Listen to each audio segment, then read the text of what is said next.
Bridge game పేరుతో పేకాట ఆడిన వారికి కూడా ఉద్యోగాలు ఇచ్చారు అంటూ పేర్ని నాని గారు ఆరోపణలు చేయగా, దీనిపై చంద్రబాబు గారు తీవ్రంగా ఆగ్రహం వ్యక్తం చేశారు.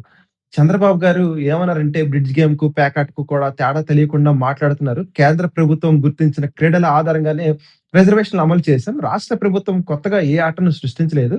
కేంద్రం రూపొందించిన స్పోర్ట్స్ పాలిసీ గుర్తింపు పొందిన క్రీడల జాబితానే మేము అనుసరించామని స్పష్టం చేశారు.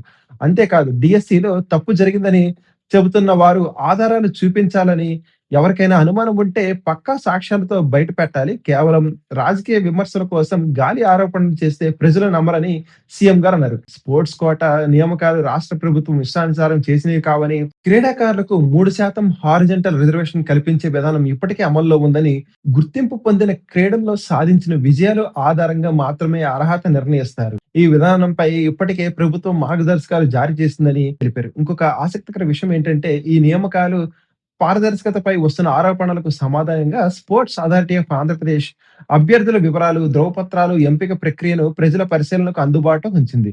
ఎవరైనా చూసి అభ్యంతరాలు చెప్పే అవకాశం కూడా కల్పించింది. స్పోర్ట్స్ కోటా నియామకాలు పూర్తిగా నిబంధనల ప్రకారమే జరిగాయని ఎస్ఐఏపీ ఇప్పటికే వివరణ ఇచ్చింది. వైసీపీ ప్రభుత్వ 5 ఏళ్లు ఒక్క డీఎస్సీ కూడా నిర్వహించలేదు. ఒక్క టీచర్ ఉద్యోగం కూడా ఇవ్వలేదు. కానీ ఇప్పుడు పారదర్శకంగా నిర్వహించిన డీఎస్సీపై విమర్శలు చేయడం ఆశ్చర్యంగా ఉందని చంద్రబాబు గారు అన్నారు. ఒకవైపు ప్రభుత్వం పూర్తి పారదర్శకతకు ఉద్యోగాలు ఇచ్చామంటుంది. మరోవైపు ప్రతిపక్షం అక్రమాలు జరిగాయి అంటుంది. ఆధారం లేకపోతే ఈ వివాదం కేవలం రాజకీయ విమర్శలకే పరిమితం అవుతుందా? డీఎస్సీ స్పోర్ట్స్ కోటా నియామకాలు నిజంగా పారదర్శకంగా జరిగాయా? లేక ప్రతిపక్షం చెబుతున్నట్టుగా విచారణ జరగాల్సిన అవసరం ఉందా?